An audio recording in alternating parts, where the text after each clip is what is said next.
সকাল। আশা করি তোমরা সবাই ভালো আছো, আর আমিও বেশ ভালো আছি। আর কিছুদিন অবশ্য ব্লগ দিতে পারিনি, তার জন্য অসংখ্য ভাবে দুঃখিত। কারণ কি করব, কাজ ছিল আর কিছু পার্সোনাল প্রবলেমও ছিল তাই। আর চলো আজকের দিনটা এইভাবে স্টার্ট করি, আর দেখতে থাকো, আর কি করতে থাকি লাস্ট অবধি দেখতে থাকো। আর আমার আবার নতুন আরেকটি ব্লগে তোমাদের সবাইকে স্বাগত। আর দেখতে দেখতে চলে এসেছি স্টুডেন্টের বাড়িতে, কারণ সকাল সকাল ফ্রেশ ট্রেশ হয়ে যা কাজকর্ম ছিল তো করিয়ে নিয়েছি।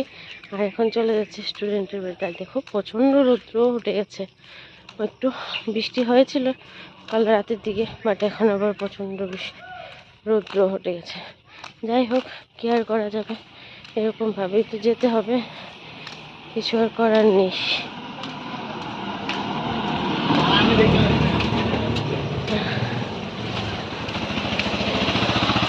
খুব বাজে পরিমাণে ঘামছি, আর ভীষণ তাড়াতাড়িভাবে হাঁটতে হাঁটতে যাচ্ছি।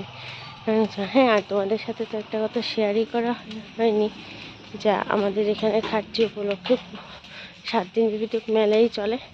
আর তোমাদেরকেও সাথে করে একদিন নিয়ে যাব, যেদিন যাব আমি। আর সবাইকে আগে তো বলতে ভুলে গেছি, আর তাই এখনই বলে দিচ্ছি, সবাইকে খাট্টির অনেক অনেক শুভেচ্ছা। আর যারা যারা এখানে আছো তারা সবাই অবশ্য এসে একবার ঘুরে যাবে, দেখে যাবে কত সুন্দর মেলা হয় আর কত ভালো লাগে। অনেক ভিড়ও হয়, দোকানপাটও অনেক কিছুই ওঠে। শেষ হয়ে গেছে, আর এখন হাঁটতে হাঁটতে চলে এসেছি বাড়ির সামনে। আর চলো এখন দেখি কি হয়।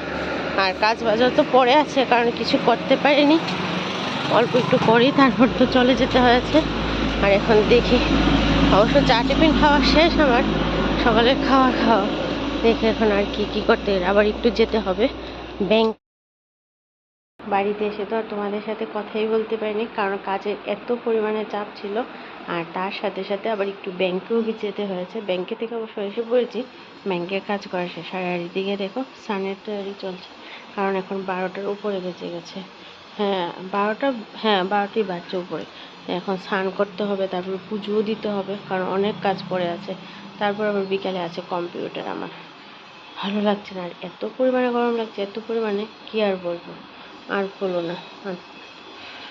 আর মা তো দিকে রান্না শুরু করে দিয়েছে, আর কি বলবো। আর এদিকে তো কাজকর্ম প্রচণ্ড করতে হয়েছে, কারণ কালকেও আসেনি যে করে সে, আর আজকেও এসেছে প্রায় এখন 12টার সময়। তো এখন সব কিছু করে আমারই সব ইয়ে করতে হয়েছে। আর এদিকে দেখো প্রচণ্ড গরম, আর রোদ্দুর তো প্রচণ্ড পরিমাণে। আবার এখন আবার মেঘলাও হয়েছে, আবার রৌদ্র উঠছে, কি আর করা যাবে। চলো এখন দেখি কলে কে আছে বাথরুমে। ওনার কাজ বাজ শেষ হলে তারপর আমার স্নানে যেতে হবে, আবার এদিকে রেডিও হতে হবে খেয়ে দিয়ে। এখন এই রৌদ্র নেই, বাট মেঘলা ওয়েদার হয়েছে। আর ওইদিকে তো দেখা যাচ্ছে প্রচণ্ড পরিমাণে যে হবে, বৃষ্টি হবে, অন্ধকার হয়ে আসছে। কিন্তু বলো, আবার সেই পরিমাণে গরমও আছে, পাখা ছাড়া তো একদম থাকা যাচ্ছে না।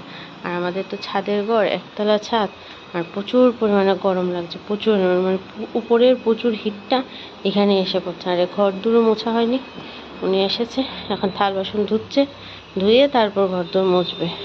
যাই হোক, আর এই কাপড়গুলি দেখো ভিজিয়ে দেওয়া হয়েছে, এগুলি এখন ধুয়ে দিয়ে হয়েছে। আর ওইদিকে আর একটা আছে বেডশিট, ওইদিকে আছে তিনটে বেডশিট ধুয়ে দিয়ে হয়েছে আজকে। কারণ অবশ্যই একটু আগে ধুলে ঠিকই শুকিয়ে যেত, কিন্তু কি আর করা হবে, যখন আসবে তখনই তো ধুয়ে দিতে হবে, এখন তার কিছু করার নেই। যাই হোক, এখন হয়েছে, এখন কোনো রকমে আর কত 1-1.5 ঘন্টা বৃষ্টি না আসলেই চলবে, এগুলি শুকিয়ে যায়। যাই হোক চলো এখন স্নানটা সেরে নিই, সেরে আবার পুজো টুজো দিয়ে তারপর খাবার খেয়ে দুপুরে আবার রেডিও হতে হবে হয়ে গেছে। আর স্নান করে এখন পুজোও দিয়ে দিয়েছি, আর এখন একটু মুখে ক্রিম দিয়ে একটু এসে বসেছি পাখার তলে, কারণ ভীষণ পরিমাণে গরমও লাগছে। আর এতে তো জানলার পর্দা টর্দা সব উঠিয়ে দিয়েছি, তারপরেও গরম আর থাকা যাচ্ছে না। যাই হোক, এখন চলো খাওয়া দাওয়াটা সেরে নিই, নাহলে প্রচণ্ড পরিমাণে আবার লেট হয়ে যাবে। আর এখন বেজেও গেছে 2টোর উপরে, তাই চলো আবার দুপুরে খাওয়া দাওয়াটা সেরে নিই, তারপরে আবার তো বেরিয়ে যেতে হবে, টাইম হয়ে যাচ্ছে। তাই শেষ করে একটু শুয়েছিলাম, আর বলেছিলাম একটু যাব স্যারের বাড়িতে, কিন্তু স্যারের বাড়িতে আর যেতে পারিনি, কারণ বাড়িতেও অতিথি এসেছে। আর এখন যাচ্ছি একটু রাস্তায় টাকা নিয়ে, কারণ পার্সেল এসেছে। চলো পার্সেলটা রেখে নিই, তারপর কথা।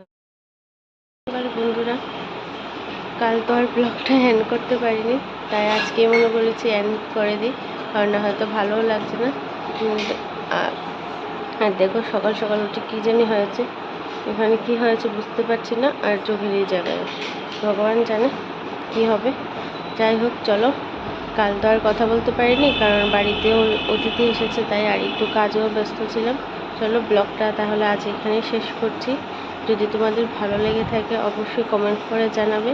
আবার একটি নতুন ব্লগ নিয়ে চলে আসবো, তাই আজকের মতন এখানেই টাটা, বাই বাই।